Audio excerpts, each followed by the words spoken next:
Gloria a Dios por lo que está haciendo, ¿sí? En verdad fue una semana bendecida en la que vimos miles de niños venir al campus y aprender sobre Dios e incluso dar pasos de obediencia y de fe. Y la buena noticia es que este año ganaron los niños, los varones, así que arriba, hombre.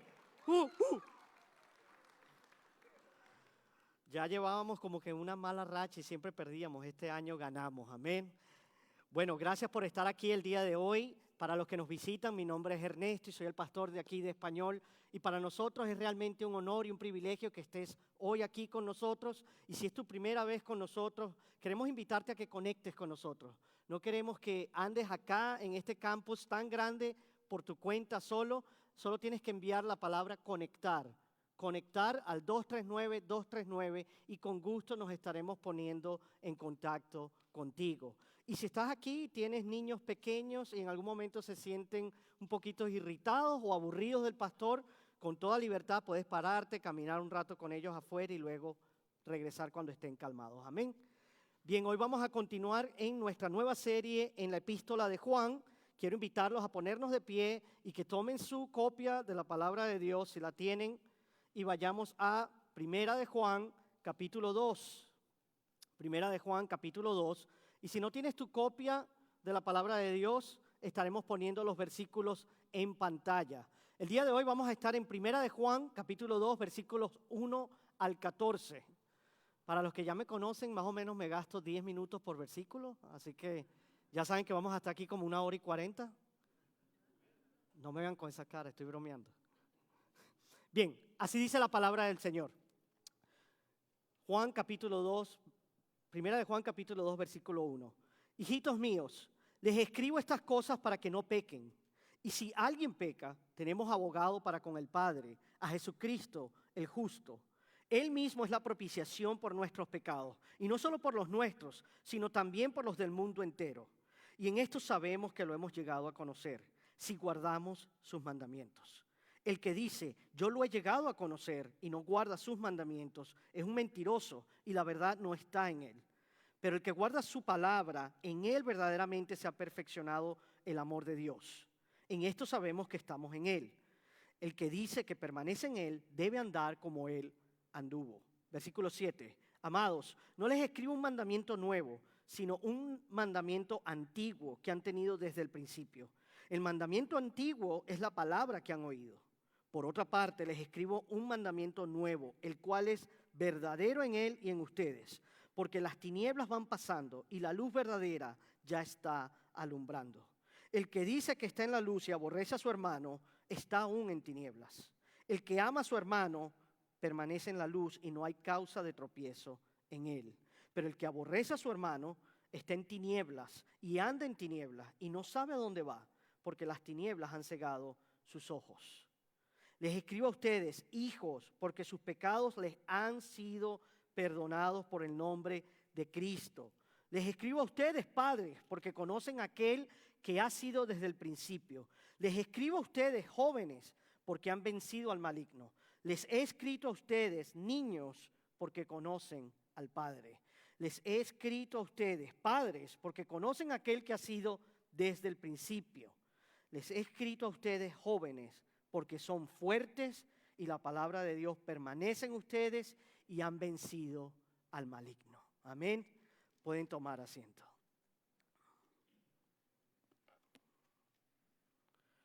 Así que el día de hoy estamos en este pasaje, Primera de Juan, capítulo 2, versículos 1 al 14. Y el día de hoy hemos titulado este mensaje, Caminando en Obediencia. Caminando en Obediencia. Y hablando de caminar, ¿tú recuerdas la primera vez que tus hijos caminaron? ¿Cuántos de los que están aquí recuerdan la primera vez que sus hijos dieron sus primeros pasos? En nuestras familias hispanas eso suele ser todo un acontecimiento, ¿no es así? Lo primero que tú ves es que la mamá toma el teléfono y llama a la abuela. Mamá, mamá, el niño o la niña dio unos pasos. Alguien va y saca el teléfono y comienza ahí a grabar al niño y toda la familia celebra como si se hubiera ganado una medalla olímpica o se hubiese graduado de la universidad. Todo el mundo está lleno de alegría. Y sabes, hay algo curioso. Lo curioso es que nadie espera en ese momento que el niño camine perfectamente, ¿verdad? Todos están observando al niño dar sus pasos y nadie espera que camine perfectamente. Y tú ves que el niño da 1 o 2 pasos, se tropieza, se cae, vuelve a levantarse, vuelve a intentarlo, se cae otra vez. Y sin embargo, nadie está allí criticando al niño porque no camina perfectamente o porque se ha tropezado o se ha caído. No, más bien la gente celebra, toda la familia celebra porque esos pequeños pasos de ese niño nos dan a entender algo. Nos dan a entender y son una evidencia de que ese niño está creciendo. Y de la misma manera, cuando se trata de nuestra vida en Jesús y nuestro caminar con Jesús, Dios no busca la perfección. Lo que Él está buscando es una fe que sigue creciendo y que camina paso a paso hacia Él. En muchos sentidos, esto es de lo que habla Juan en este pasaje. Él está escribiendo a creyentes que desean tener la certeza de que irán al cielo. Y muchos de ellos están preguntando si quieren saber, ¿soy realmente hijo de Dios? Y tal vez tú estás aquí hoy y te estés preguntando lo mismo. ¿Soy realmente hijo de Dios? Así que Juan escribe para que podamos saber, no adivinar, sino saber que tenemos vida eterna. ¿Y por qué Juan se ve en la necesidad de escribirle estos? ¿O por qué tantas personas están dudando sobre esto? Porque resulta que desde aquel entonces habían falsos maestros. ¿Sí? Satanás siempre encuentra la manera de perturbar y de transgiversar la palabra de Dios. Y había falsos maestros que estaban afirmando conocer a Dios mientras ellos vivían como les daba la gana. Ellos separaban lo que creían de cómo se comportaban. Ellos decían que creían en Dios, pero a la vez vivían una vida que no iba acorde con lo que dice Dios. Entonces Juan está diciendo que es imposible separar lo que uno cree de cómo uno se comporta. Y la prueba de que realmente conocemos a Jesús, escucha bien, no es la perfección, sino el deseo creciente de obedecerle y de amar a los demás. Y eso lo cambia todo, porque cuando tú sabes quién eres, entonces sabes cómo debes vivir. Y lo que vamos a aprender el día de hoy es que nuestra seguridad en el cielo, esa seguridad que tú y yo tenemos en el cielo, es el fundamento y la motivación para caminar en obediencia y amor aquí en la tierra. Así que acompáñame al primer punto. Tenemos seguridad en el cielo. Comenzamos en el versículo 1 y Juan abre escribiendo, hijitos míos. Fíjate la forma en que escribe el apóstol Juan, hijitos míos. Juan no está hablando como un teórico distante. No está hablando como alguien que está desligado, desasociado de las personas a quien escribe. No, Juan está escribiendo más bien como un padre espiritual. Porque resulta que Juan es un abuelo en la fe. Para ese entonces él es un abuelo en la fe que ama profundamente a la iglesia.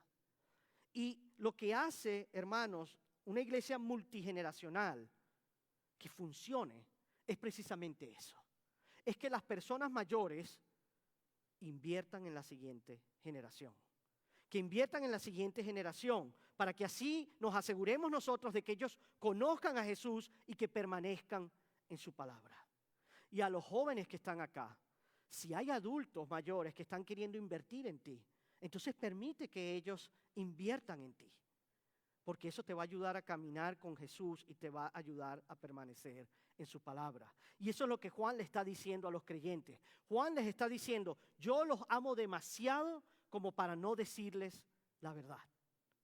No les estoy escribiendo para menospreciarlos, ni para tratarlos como personas que no saben seguir al Señor. No, los estoy escribiendo para ayudarlos, porque los amo, porque me preocupo por ustedes. Y nosotros pensamos a veces que todo lo que tenemos que hacer para alcanzar a la siguiente generación es ser cool. ¿Sí? Mientras más cool seamos, mientras más hablemos su idioma, entonces con que hagamos eso podemos alcanzar a la próxima generación. Pero en realidad, ¿tú sabes lo que está buscando esta generación? ¿Tú sabes lo que está buscando la generación actual? Ellos están buscando algo mucho más. Y ellos necesitan algo mucho más. Necesitan algo más que alguien impresionante. Necesitan algo más que simplemente cool. Ellos necesitan abuelos, abuelas, padres, madres, tíos espirituales, porque muchos han crecido en hogares rotos y disfuncionales. Ellos necesitan acompañamiento espiritual. Y si tú quieres ser uno de los que marca la diferencia, lo único que tú tienes que hacer para marcar la diferencia en la siguiente generación es comenzar por interesarte en ellos. Es por tomar interés en ellos, por tratar de conocerlos, por tratar de relacionarte con ellos. Y Juan añade y dice, yo escribo estas cosas para que no pequen. Escribo estas cosas para que no pequen. ¿Cuántos de los que están aquí no pecan? A ver, estoy buscando mentirosos. Todos pecamos. Les estoy escribiendo esto para que no pequen, pero sin embargo todos pecamos. Juan nos está advirtiendo contra el pecado y nos advierte contra el pecado porque el pecado es peligroso. Es peligroso. Tú y yo a veces tendemos a tomar el pecado como si fuese algo inofensivo. No, yo lo puedo manejar. No, mientras yo esté en control no va a suceder nada. Pero Juan nos está diciendo el pecado no es inofensivo, sino que más bien termina destruyéndote. Y además, algo mucho más importante, Dios no quiere que pequemos. Dios no quiere que vivamos deliberadamente en pecado. Y además, nunca nos va mejor cuando estamos pecando. Por eso es que tú y yo tenemos que amar a Dios y odiar el pecado. Tenemos que amar a Dios y en la medida en que amamos a Dios, odiamos más el pecado. ¿Por qué?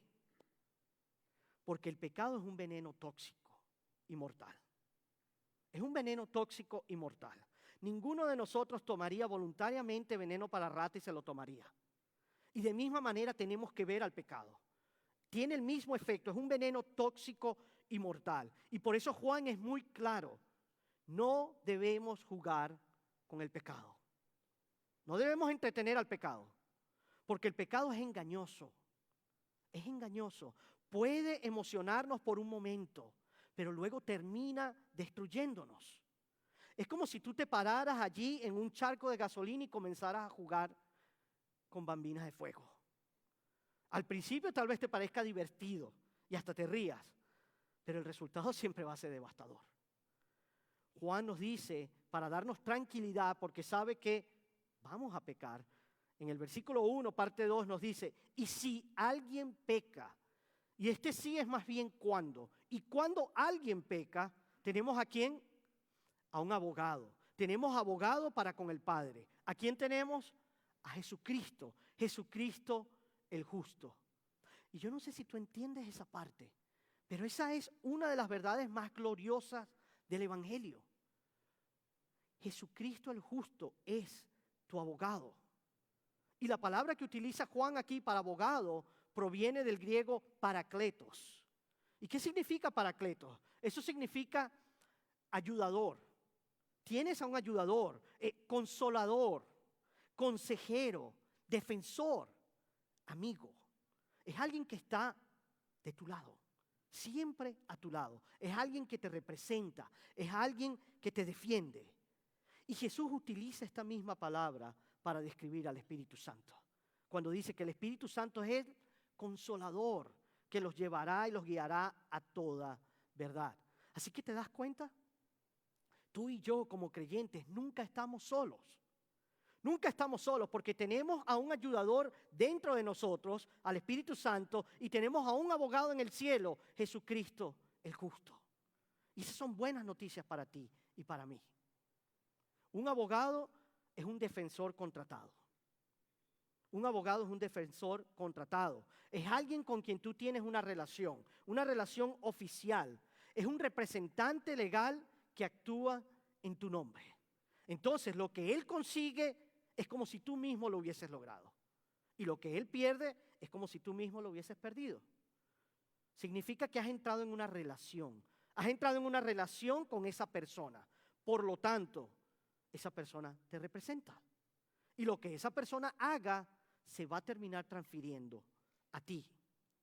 Imaginen por un momento solo a una persona que enfrenta un proceso migratorio.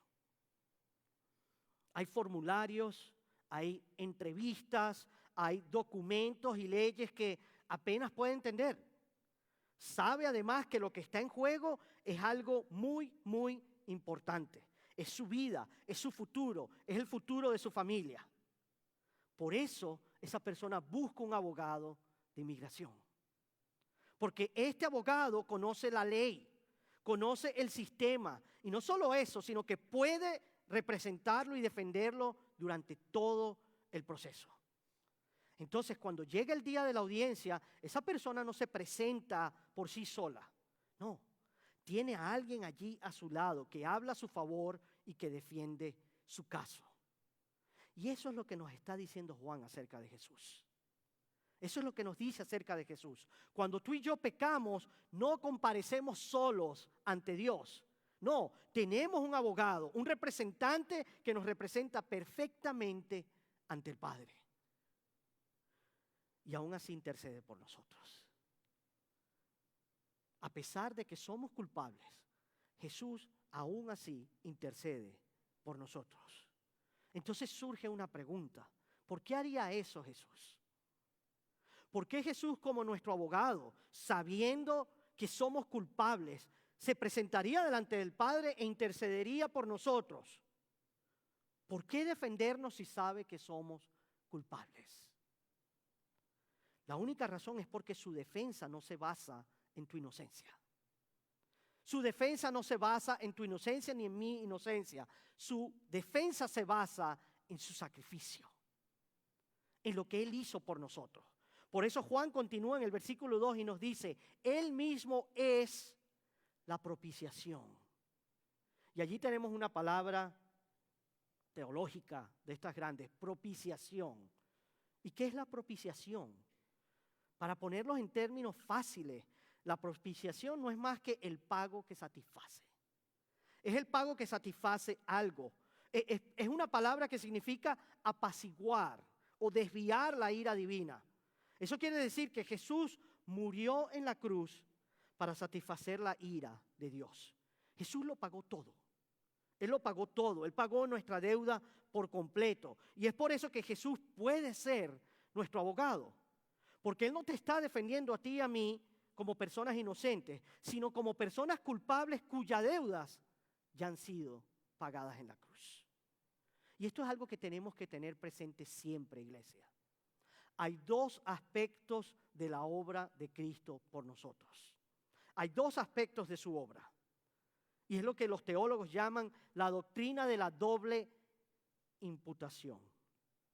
La doble imputación. ¿Y qué quiere decir eso? Simplemente quiere decir que Jesús no es solo un Salvador que muere, sino que también es un Salvador que actúa.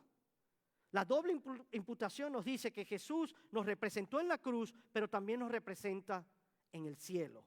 ¿Cómo nos representó en la cruz?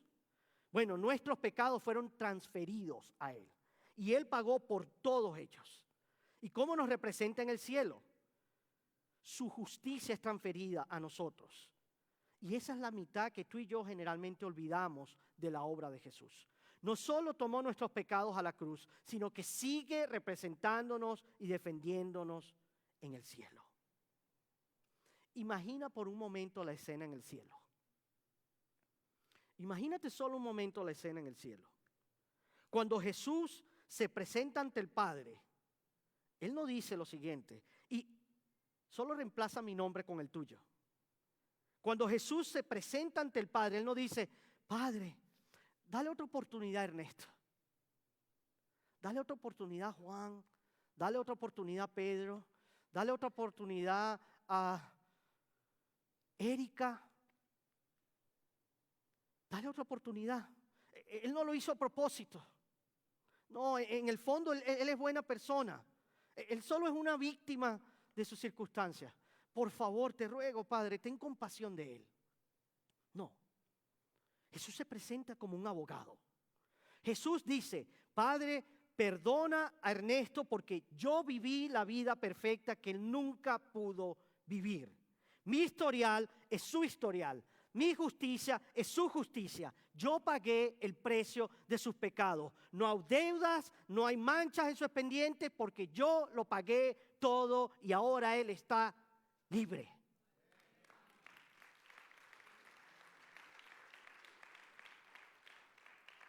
Jesús no se presenta ante el Padre pidiendo misericordia, sino justicia.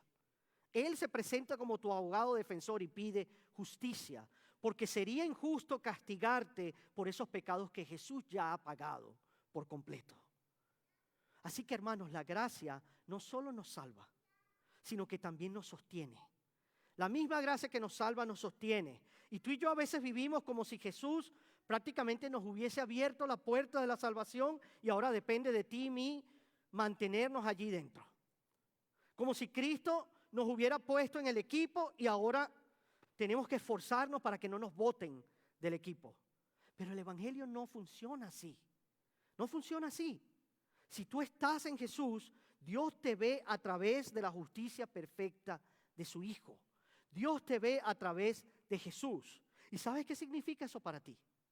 Significa que si tú estás en Jesús, tú has sido justificado.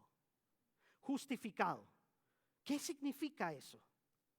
Es decir, delante de Dios es como si nunca hubieras pecado y como si siempre hubieras obedecido. Como si nunca hubieras pecado y como si siempre hubieses obedecido.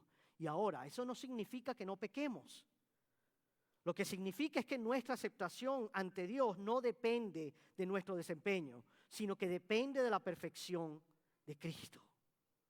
Es por eso que no hay nada que tú y yo podamos hacer para que Dios nos ame más de lo que ya nos ama en Jesús. Y tampoco hay algo que tú y yo podamos hacer para perder ese amor. Juan nos dice que Jesús murió por nosotros. Versículo 2, parte B, dice, no solo murió por nuestros pecados, sino también por los del mundo entero. Ahora, Juan no está diciendo que la muerte de Jesús en esa cruz pagó la deuda del pecado de toda la humanidad para que todos sean perdonados y salvos. Lo que él está enseñando no es la salvación universal, según la cual todos van automáticamente al cielo. Eso no es lo que Juan está enseñando, porque Juan deja claro a lo largo de toda su carta que no todos tienen vida eterna y no todos están reconciliados con Dios. Entonces, ¿qué es lo que significa cuando dice el mundo entero? ¿Qué quiere decir Juan cuando dice, Él murió también por los pecados del mundo entero? Lo que esto nos dice, familia, es que la obra de Cristo no está limitada a un grupo. No está limitada a un grupo, no está limitada a una nación, no está limitada a una cultura o a una clase de personas. No, Jesús vino para salvar a toda clase de pecadores de toda clase de pecados. No hay nadie tan bueno que no necesite a Jesús. Pero por otro lado, no hay nadie tan perdido o tan malo que Jesús no pueda salvar. Y una vez que entendemos esto, podemos entender que tú y yo, segundo punto, debemos caminar en obediencia y amor aquí en la tierra. Sígueme, versículo 3 dice, y en esto sabemos que lo hemos llegado a conocer. Esta palabra conocer es clave porque aparece 40 veces a lo largo de esta corta carta. Y esto nos dice algo. Juan quiere que tú y yo nos sentamos seguros. Juan quiere que estemos seguros, porque Dios no quiere que tú y yo vivamos adivinando si somos salvos o no. Que hoy pensemos, yo estoy salvo, mañana me levanto, cometí un error y pienso, hoy como que no estoy salvo. Dios quiere que podamos saberlo, que lo sepamos, que tengamos la certeza. Entonces Juan nos dice, ¿quieres alguna evidencia de que realmente has sido perdonado, limpiado y reconciliado con Dios? Aquí está. Si guardamos sus mandamientos. Si guardamos sus mandamientos. Y fíjate bien en el orden, porque el orden es importante. Juan no dice, si guardas sus mandamientos, entonces lo conoces. No, él dice al revés. Más bien, cuando lo conoces, ocurre un cambio adentro. Es un cambio de adentro hacia afuera que te motiva entonces a hacer lo que Dios desea de ti. Y si no guardas sus mandamientos, entonces Jesús no es tu comandante. Así vemos que la obediencia no es el medio por el cual somos salvos. Es importante entenderlo, iglesia. La obediencia no es el medio para ser salvos. La obediencia es simplemente una evidencia de que ya somos salvos. Es decir, no obedecemos para ser aceptados por Dios. Todo lo contrario. Más bien, porque hemos sido aceptados por Dios, nos nace obedecer. Con esto quiero decir que un cristiano genuino, un verdadero cristiano, no es aquel que no peca.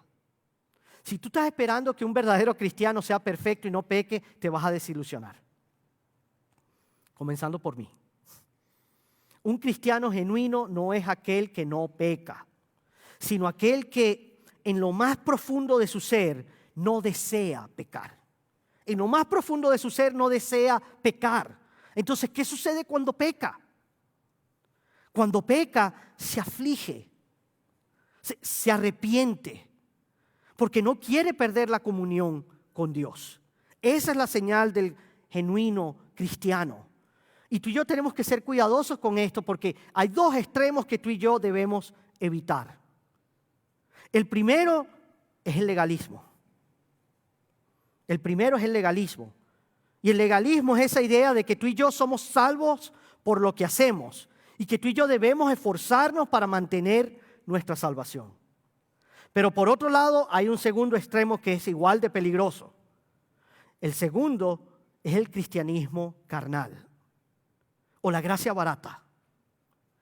Esa idea que te dice que solo basta con hacer una oración e invitar a Jesús a entrar a tu corazón, sin arrepentimiento ni deseo alguno de cambiar. Con tal que tú hagas eso, no hay ningún problema. Juan nos dice que eso no es cierto. Juan nos dice, y él confronta la mentira de que alguien pueda decir que conoce a Jesús sin tener ningún interés de amarlo, de seguirlo, ni de obedecerle. Porque Juan afirma que la prueba de que tú eres hijos de Dios y que estás creciendo en Él es un deseo creciente de obedecer a Dios y de seguir sus pasos. Y con esto Juan no está tratando de asustar a los creyentes. Él no está tratando de asustarnos a nosotros. Él está tratando de darnos seguridad, una seguridad firme. Entonces nos dice, la evidencia no es perfección sin pecado. ¿Cuál es la evidencia? La evidencia es una nueva dirección para tu vida. Esa es la evidencia. Es más, si te preocupa tu salvación, esa es una buena señal de que probablemente la tienes.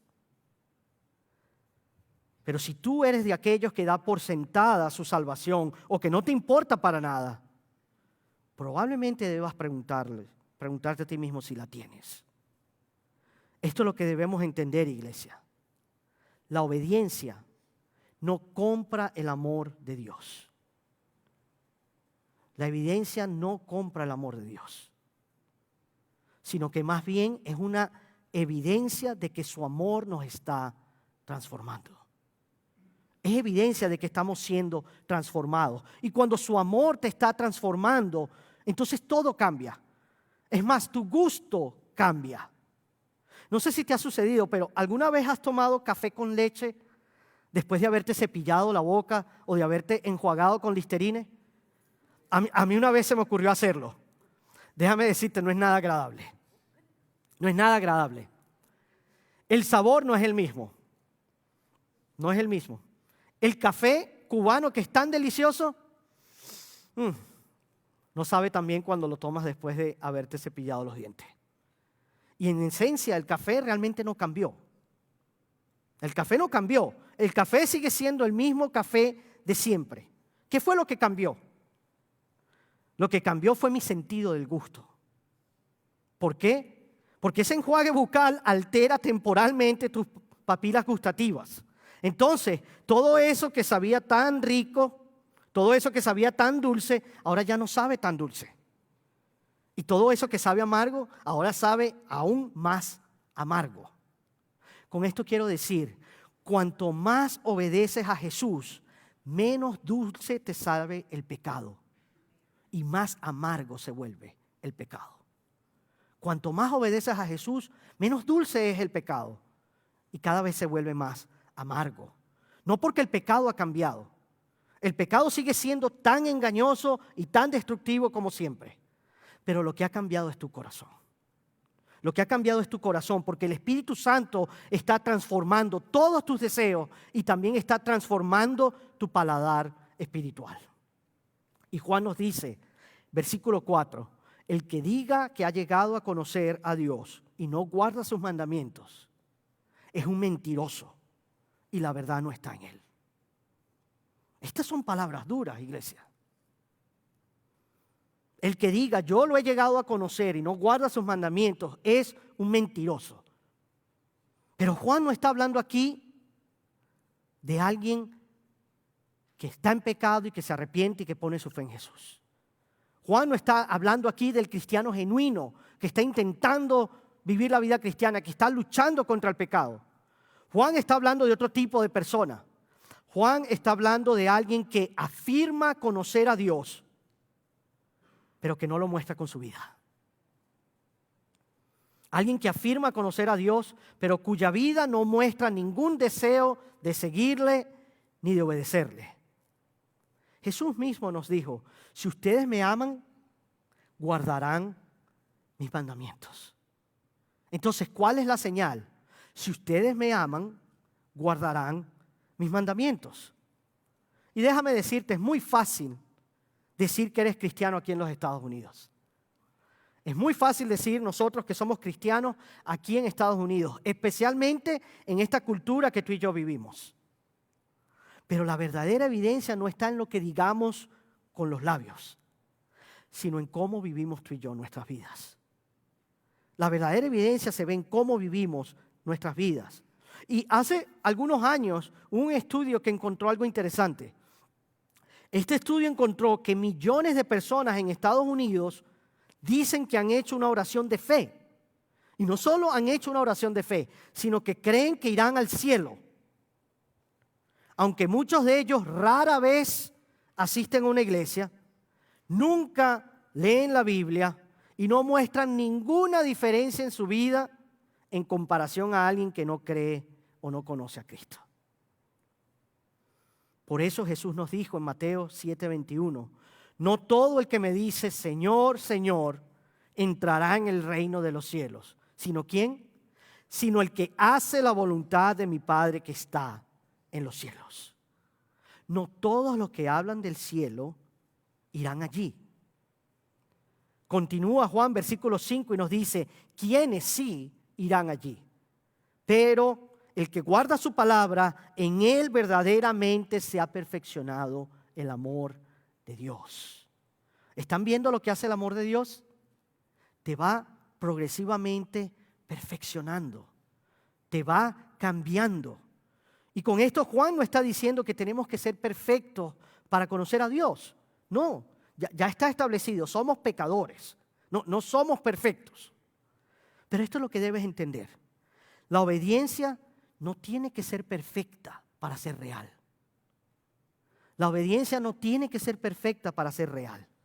Porque la relación nuestra con Dios es una relación de amor, no de obligación. Es una relación de amor, no de obligación. Nuestra obediencia nace del amor, fluye del amor. Entonces es porque tú y yo hemos experimentado su amor que deseamos vivir nuestras vidas para Él cada día. No es por obligación, sino por amor. ¿Ustedes saben por qué yo sigo casado con Cristina? Claro, hay razones prácticas. Tenemos hijos, tenemos una vida construida juntas y hay muchas cosas que podríamos perder si destruyéramos nuestro matrimonio. Pero ninguna de esas es la razón principal. Ninguna de esas cosas es la razón principal. La razón principal es porque yo la amo. Cristina es mi compañera.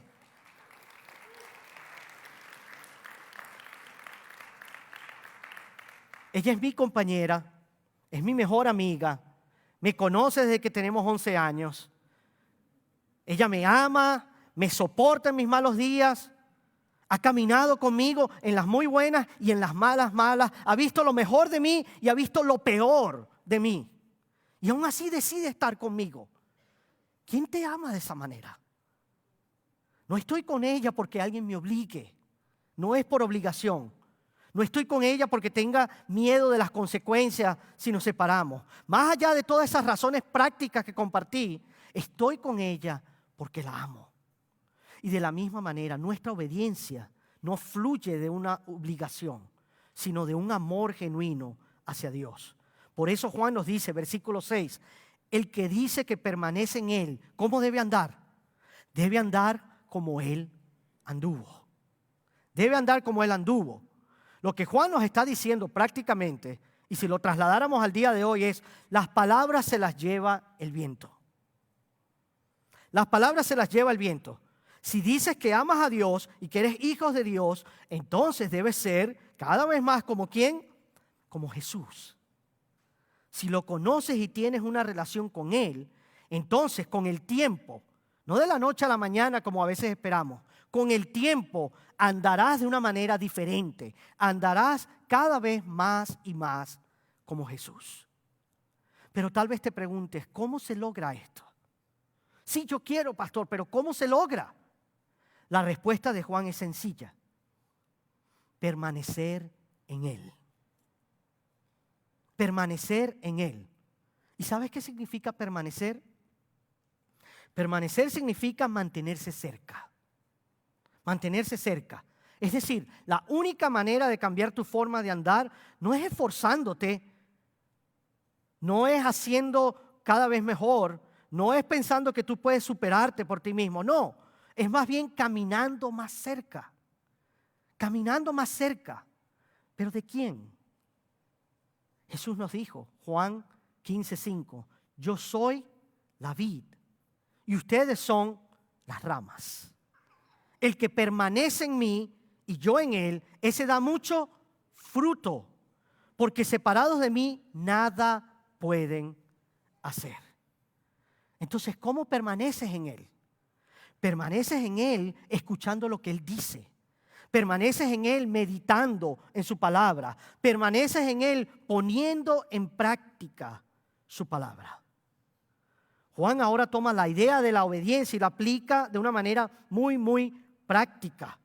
Y cuando él continúa en el versículo 7 nos dice, amados, yo no les escribo un mandamiento nuevo, sino un mandamiento antiguo que han tenido desde el principio. La pregunta es, ¿cuál es ese mandamiento? El amor. El amor. No sé si recuerdas, pero cuando le preguntaron a Jesús cuál era el mandamiento más importante, Jesús resumió todas las 613 leyes del Antiguo Testamento en 2 mandamientos: amar a Dios y amar al prójimo. Amar a Dios y amar al prójimo. Por eso Juan dice en el versículo 8, por otra parte, les escribo un mandamiento nuevo, el cual es verdadero en Él y en ustedes. Ahora yo me pregunto, ¿cómo puede ser un mandamiento antiguo y nuevo al mismo tiempo? Bueno, es un mandamiento antiguo, sí, pero es un mandamiento antiguo visto a la luz de Jesús. Es decir, desde que Jesús vino, tú y yo vemos el mandamiento de amar bajo una luz completamente nueva. ¿Sabes por qué? Porque nadie ha amado jamás a Dios y a los demás como lo hizo Jesús. Juan 13, versículos 34 y 35 nos dice, Jesús, un mandamiento nuevo les doy, que se amen los unos a los otros, que como yo los he amado, así también se amen los unos a los otros. En esto conocerán todos que son mis discípulos, si se tienen amor los unos a los otros. ¿Te das cuenta en lo que está diciendo Jesús? La novedad no estaba en el mandato de amar. El mandato de amar ha sido antiguo. La novedad estaba en la medida del amor. Él dice, que se amen los unos a otros. ¿Cómo? Como yo los he amado. ¿Y cómo nos ha amado Jesús? ¿Cómo nos ha amado Jesús? Su amor tomó la iniciativa. Su amor tomó la iniciativa. Él no esperó que nosotros fuéramos dignos de ser amados. Nos amó aun cuando éramos pecadores. ¿Cómo nos amó Jesús? Su amor es constante. Tú y yo muchas veces podemos cambiar según las circunstancias, pero su amor permanece firme. ¿Cómo nos amó Jesús? Su amor asume responsabilidad por cosas que no son su culpa. Él tomó tu pecado y el mío. Él tomó nuestros dolores y los hizo suyos. Y por último, su amor no tiene límites. ¿Cómo nos amó Jesús? Su amor no tiene límites. Nunca falla, nunca se rinde, nunca tira la toalla, nunca se agota. Ama y ama hasta el final. Como tú y yo nunca podremos hacerlo. Entonces Juan nos dice en los siguientes versículos 9 y 10, el que dice que está en la luz y aborrece a su hermano, aún está en tinieblas. El que ama a su hermano, por otro lado, permanece en la luz. Esto quiere decir algo muy simple. No puedes caminar con Jesús en la luz y odiar a las personas por las cuales Jesús vino a morir. No puedes caminar con Jesús en la luz y al mismo tiempo odiar a esas personas a quienes Jesús murió por salvar. Y esto es algo importante que tú y yo debemos recordar, porque no todo el mundo siempre es fácil de amar. ¿Sí? No todo el mundo es fácil de amar. Pero aquí está la clave. El amor de Jesús. El amor de Jesús en ti transforma la manera en que tú amas a quienes te rodean. Es la única manera de que podemos amar incluso a esas personas difíciles. Porque no es por nuestra fuerza de voluntad. No es por nosotros mismos. No, es por el amor. Es por el amor de Jesús que nos ayuda a amar. ¿Por qué? Porque fue Jesús quien cumplió este mandamiento a la perfección. No solo lo cumplió a la perfección, sino que lo demostró. Él demostró su amor por ti y por mí cuando murió por nosotros, aun cuando éramos sus enemigos y pecadores. De modo que si tú y yo entregamos nuestra vida a Él, el mismo Jesús que cumplió ese mandamiento de amarnos los unos a los otros, es el que nos da el poder para poder amar a otros, para poder amar a los demás. Y en el versículo 11 Juan lo reitera y dice, pero el que aborrece a su hermano está en tinieblas y no sabe a dónde va, porque las tinieblas han cegado sus ojos. Caminar en la oscuridad no es fácil. Caminar en la oscuridad significa decirle a Dios, yo no te quiero, yo no te necesito, yo no quiero cambiar. Eso quiere decir que mi falta de amor hacia los demás es señal de que tal vez no estoy caminando con Jesús. Mi falta de amor hacia otros es señal de que tal vez no estoy muy cerca de Jesús. ¿Quieres saber si estás caminando en obediencia con Jesús? Aquí hay 3 preguntas que tal vez podrías hacerte. Pregúntate a ti mismo, ¿amo a Jesús más de lo que lo amaba hace un año? ¿Odio el pecado más que hace un año? ¿Estoy amando a los demás más que hace un año? Si la respuesta es no, deberías preguntarte ¿por qué? ¿Por qué? Podría ser porque no estás creciendo ni caminando con Jesús y necesitas acercarte más a Jesús y caminar con Él. O podría ser que tal vez no eres hijo de Dios en absoluto. Porque si no estás cambiando, es posible que no hayas sido transformado. Si no estás cambiando, es posible que no hayas sido transformado. Pero aquí está la realidad. La realidad es que ninguno de nosotros que estamos aquí puede responder esas 3 preguntas perfectas. No podemos responder esas 3 preguntas a la perfección. Pero hay algo que sí puedes hacer. Si eres hijo de Dios, debe haber movimiento. Debe haber movimiento. Tal vez sea un movimiento lento, tal vez sea un movimiento con tropiezos como un bebé cuando comienza a caminar. Tal vez sea 2 pasos hacia adelante y 1 hacia atrás, pero debe haber movimiento. Debe haber movimiento. Cuando mis hijos comenzaron a caminar, recuerdo, y esto probablemente le ha pasado a cada uno de los que son padres. Cuando ellos comienzan a caminar, a veces intentan volver a gatear. A veces intenta irse de nuevo a gatear. ¿Por qué? Porque gatear es mucho más fácil para ellos. Todavía no han aprendido a caminar. Gatear es mucho más fácil, es mucho más cómodo y les da menos miedo. No requiere mucho esfuerzo. Ya tienen esa técnica de gatear dominada. Pero cuando tú los tomas de la mano,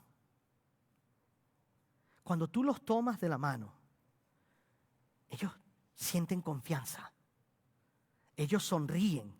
Ellos caminan sin miedo. Es más, a veces hasta quieren correr. Creen que se pueden comer el mundo. Porque tú los tienes tomado de la mano. Y eso es lo que Juan quiere hacer con nosotros. Juan concluye dándonos seguridad de que nuestro Padre está con nosotros. Si tú y yo nos detuviéramos allí en el versículo 11, tal vez nos sentiríamos muy desanimados. Pero Juan no termina allí. Juan no termina allí.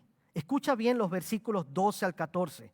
Juan dice, les escribo a ustedes, hijos, porque sus pecados les han sido perdonados por el nombre de Cristo. Les escribo a ustedes, padres, porque conocen a aquel que ha sido desde el principio. Les escribo a ustedes, jóvenes, porque han vencido al maligno. Les he escrito a ustedes, niños, porque conocen al Padre. Les he escrito a ustedes, padres, porque conocen a aquel que ha sido desde el principio. Les he escrito a ustedes, jóvenes, porque son fuertes y la palabra de Dios permanece en ustedes y han vencido al maligno. Si nos detuviéramos en el versículo 11, terminaríamos desanimados. Pero Juan no termina allí. Él reafirma la verdad y nos brinda seguridad. Vemos que él escribe a los padres, a los hijos, a los jóvenes. ¿Y para qué les escribe? Para recordarles quiénes son y lo que Jesús ha hecho por ellos. Y yo creo que Juan se dirige a estos distintos grupos porque está hablándole a distintas categorías de creyentes. Juan se dirige a los hijitos, a todos los creyentes, pero también Juan se dirige a los padres, a los creyentes que son más maduros. Juan también se dirige a los hijos, a esos que son nuevos creyentes en la fe. Y Juan se dirige también a los jóvenes, aquellos creyentes que están en crecimiento. Y Juan quiere que todos ellos y todos nosotros que estamos aquí hoy sepamos una cosa. Gracias a Jesús, tus pecados son perdonados. Conocen a aquel que existe desde el principio. Ustedes han vencido al maligno. Ustedes que están en Cristo conocen al Padre. Ustedes son fuertes. ¿Lo crees, iglesia? Ustedes son fuertes porque la palabra de Dios permanece en ustedes. El Padre está contigo. Así que tú y yo caminamos con confianza. Caminamos en obediencia con confianza gracias a Jesús.